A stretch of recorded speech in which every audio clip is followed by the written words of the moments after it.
Voltamos aqui com o curso completo sobre o Manual da Igreja. Eu sou o pastor Leônidas Guedes. Estou aqui com o pastor Ranieri Salles, o tradutor do nosso Manual da Igreja para a língua portuguesa. Estamos agora no capítulo 14, que fala sobre casamento, divórcio e novo casamento. Eu convido você a participar conosco deste estudo neste momento. E a primeira pergunta, pastor Ranieri, que é fatal, né? Essa pergunta é fatal nesse contexto do capítulo 14, de casamento, divórcio e novo casamento. O que a Igreja Adventista do Sétimo Dia, de acordo com o Manual da Igreja, ensina sobre o jugo desigual? É uma questão muito consultada pelos membros da Igreja e líderes locais. Sim, a ideia de jugo desigual é um conceito bíblico, né? É uma metáfora, né? Os bois, quando recebiam o jugo para lavrar a terra, o jugo desigual é você colocar um jugo em dois bois de altura diferente, ou colocar sobre um boi e um cavalo, ou um burro, Um enfim. sofre mais, o sofre menos. Exatamente. Então, Os os dois dois têm que sofrem. ser compatíveis para receber o jugo e poderem caminhar em harmonia. Então, essa ideia é trazida e usada no Novo Testamento para condenar a sociedade com pessoas incrédulas, né? E isso é aplicado também à situação de casamento, né? E a Igreja Adventista entende assim, que aquele que é um membro da Igreja Adventista, que conhece enfim, os princípios ensinados pela Igreja Adventista, é, a, a área de divergência com uma pessoa que é de outra religião, né, que professa outra crença religiosa, ainda que seja cristã, a margem de diferença pode ser muito grande. E isso, sem dúvida nenhuma, vai dificultar a caminhada, né? Estatisticamente, sabe-se que o índice de pessoas que abandonam a fé por influência de um cônjuge de outra fé religiosa ou por não ter uma fé religiosa, o índice é muito alto, né? Então a igreja se apega a esse princípio bíblico, não é um capricho da igreja. É curioso a É mais gente. difícil, né? E é importante a gente dizer que isso não é uma discriminação que a Bíblia faz para quem não crê em Deus ou para quem tem uma fé diferente. Não, não é uma discriminação. É um cuidado para ambos os Para o lados. bem-estar do Do casal. casal, dos dois, Né? né? Dos dois. Porque aquele outro também que não professa a mesma fé pode se sentir tremendamente incomodado com as práticas, com os costumes, com as exigências daquele que é membro da igreja, especialmente quando envolver a educação dos filhos e tudo isso, E a né? tendência, né? Então essas diferenças elas são tão profundas, né, que elas podem de fato interferir no relacionamento do casal. Então esse é um princípio adotado pela igreja. Isso está no manual da igreja, né, na página 165 de maneira muito clara. Então essa é a posição da igreja. Agora, se um membro adventista do sétimo dia decide casar com alguém que professa outra fé, outra crença, ele deve ser disciplinado porque casou com alguém que não é da mesma fé? É importante a gente saber o seguinte, que a igreja reconhece que a decisão de uma pessoa a respeito de com quem essa pessoa vai casar é uma decisão de foro íntimo, pessoal, individual.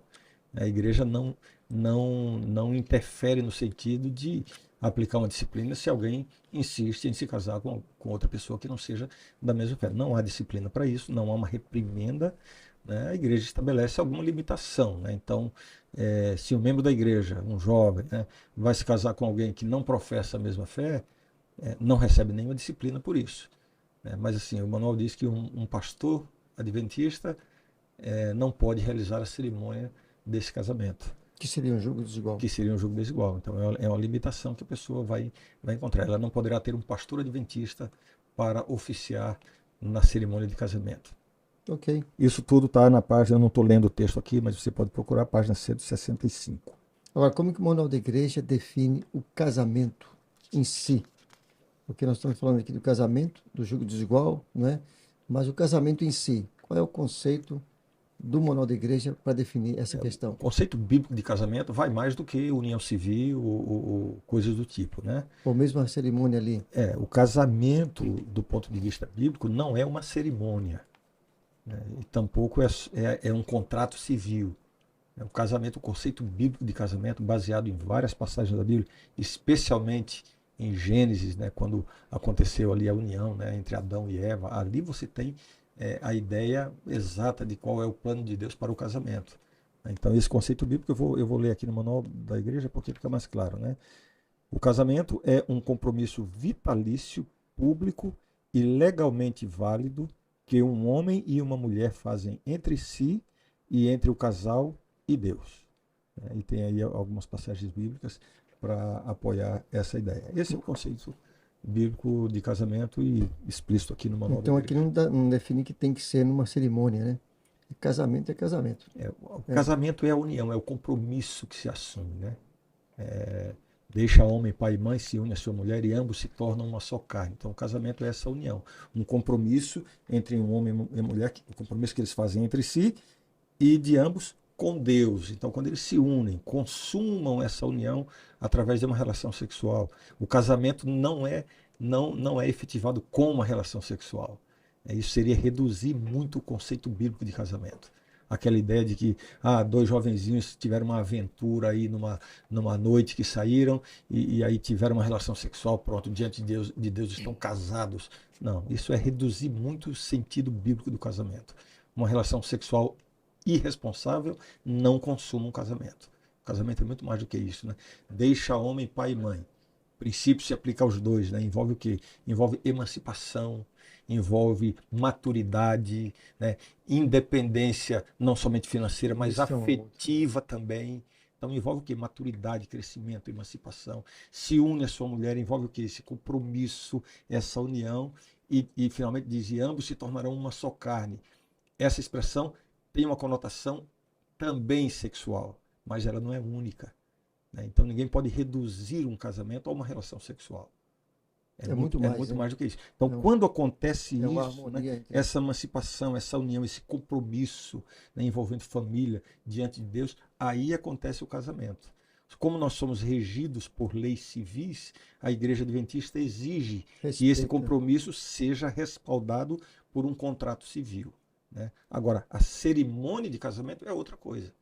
A cerimônia é uma opção do casal, uma tradição belíssima, importante, tem um significado enorme para as famílias, para a sociedade, para a igreja, mas não é uma prescrição bíblica, né? A cerimônia não é um rito da igreja. Rito da igreja é batismo, é Santa Ceia, né? Você não encontra uma prescrição bíblica para uma cerimônia de casamento. Aliás, a Não cerimônia de há. casamento entrou na igreja alguns séculos depois do início da era cristã, né?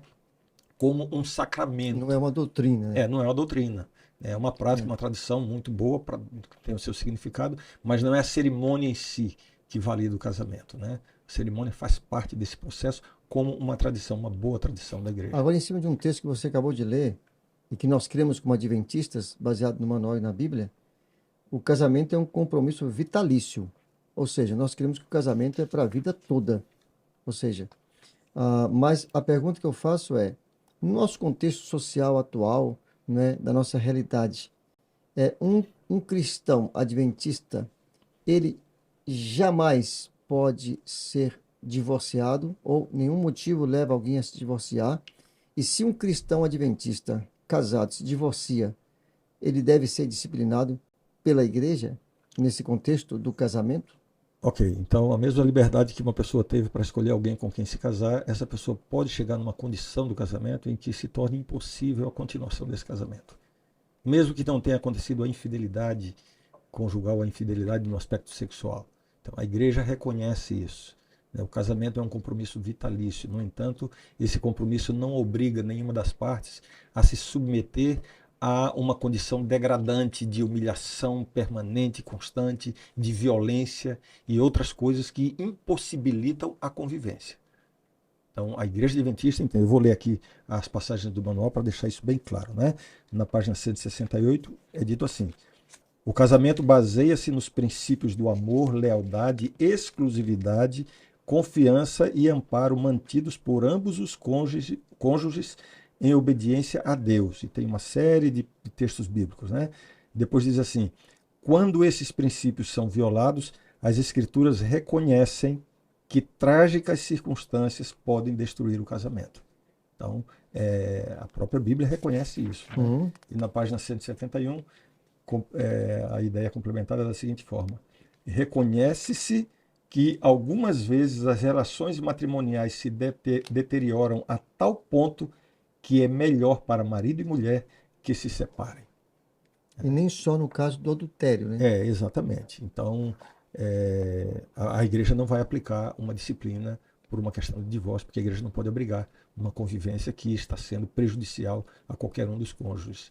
Mas aí tem pessoas que usam um texto bíblico, né, de Malaquias. O texto diz assim: Deus odeia o divórcio. E aí, baseado nesse texto, as pessoas querem dizer assim: em nenhuma circunstância o cristão pode se divorciar, porque Deus odeia o divórcio, né? Mas aí eu convido essas pessoas a lerem o texto com atenção. Deixa eu ver se eu acho aqui Malaquias, capítulo 2. Eu não tinha planejado ler agora, mas vou fazê-lo, né? Porque esse texto é bastante esclarecedor e, quem sabe, vai quebrar um mito aqui, né? Malaquias, capítulo 2, o versículo 16, que diz assim: Porque o Senhor, o Deus de Israel, diz que odeia o divórcio. Aí alguns, baseados nisso aqui, dizem assim: Divórcio o jamais. cristão jamais. Nunca morre Se está sofrendo. sofrendo, tudo resolve, pede ajuda e tal, mas não pode se divorciar. Mas veja só o contexto, né? O versículo anterior é dito assim: Não fez o Senhor somente um, mesmo que lhe sobrasse o espírito? E por que somente um? Porque buscava uma descendência piedosa. Portanto, tenham cuidado para que ninguém seja infiel para com a mulher de sua mocidade. Porque o Senhor, Deus de Israel, diz que odeia o divórcio. Então, a questão não é não se divorciar de jeito nenhum. A questão é não seja infiel. Deus Porque odeia a infidelidade vai provocar o divórcio. Nesse contexto, Então, Deus não odeia. seja infiel, porque Deus odeia o divórcio. A expressão que diz Deus odeia o divórcio tem uma continuação, né? Porque o Senhor, o Deus de Israel, diz que odeia o divórcio e também aquele que cobre de violência as suas roupas. Então, não é só o divórcio que Deus odeia. Deus odeia a violência também, aquele que pratica violência. Exato. Então, se alguém quiser usar o argumento de que não, minha mulher não pode se separar de mim de jeito nenhum porque Deus odeia o divórcio e continua agredindo, sendo violento, Okay. o mesmo Deus o mesmo texto que diz que Deus odeia o divórcio está dizendo que Deus odeia a violência. É um contexto muito mais amplo, né? Ou seja, talvez eu tenha me prolongado muito aqui na resposta, Leandro. Mas é interessante. Mas a ideia é a seguinte. Muita gente, né? A ideia é a seguinte: o a gente casamento tem um conceito às vezes errado, né? é um mito, né? O casamento é um compromisso vitalício. Esse é o ideal de Deus. A igreja não incentiva o divórcio. Mas a igreja, gente não, mas Deus não vai exigir, nem a Bíblia exige que uma pessoa se submeta, como eu disse, a uma situação de humilhação, degradante, de violência, porque não pode se divorciar de jeito nenhum. Não. A Bíblia reconhece que há situações em que o divórcio é aceitável, né? Não é o ideal. E a igreja, entendendo isso, a igreja não aplica disciplina a uma pessoa porque se divorcia. Ranieri, nesse contexto de divórcio, né? E no caso, qual é a opinião da igreja, a posição da igreja diante do manual da igreja com relação ao divórcio e novo casamento? Bem, Leandro, assim, em primeiro lugar, a gente tem que reconhecer que esse não é um assunto simples, não é um assunto que se resolve com um texto bíblico isolado e se estabelece uma solução. Mas o manual da igreja fala alguma coisa. O manual da igreja fala, dá uma orientação bastante específica, mas o próprio manual da igreja admite que não é um assunto simples, quando diz assim: não há na escritura nenhum ensinamento direto sobre novo casamento após o divórcio. Existe, no entanto, uma forte implicação nas palavras de Jesus em Mateus 19:9, no sentido de permitir o novo casamento de uma pessoa que permaneceu fiel, cujo cônjuge foi infiel ao voto matrimonial. Não tem uma abertura clara, explícita. Não, veja bem, então a orientação da Igreja Adventista, baseada em Mateus 19:9, a igreja pratica da seguinte forma: um casamento, o casal está ali, são casados e tal, um deles comete adultério, é infiel ao outro. Então, o outro tem a opção, né, se ele não vê possibilidade de reconciliação, de restauração. O primeiro esforço sempre deve ser no sentido da restauração. Salvar o casal. O casamento. Não conseguindo, ele tem a opção de se casar de novo sem ter a sua relação com a igreja comprometida, né? O que comete adultério vai receber se for um membro da igreja, vai receber uma disciplina, né? Uma disciplina da igreja, e aquele que foi a vítima da traição, Que não né, foi que a não parte foi, que adulterou. exatamente, ele está livre para um novo casamento. Né? Este é o ensinamento e a forma como a igreja adventista pratica.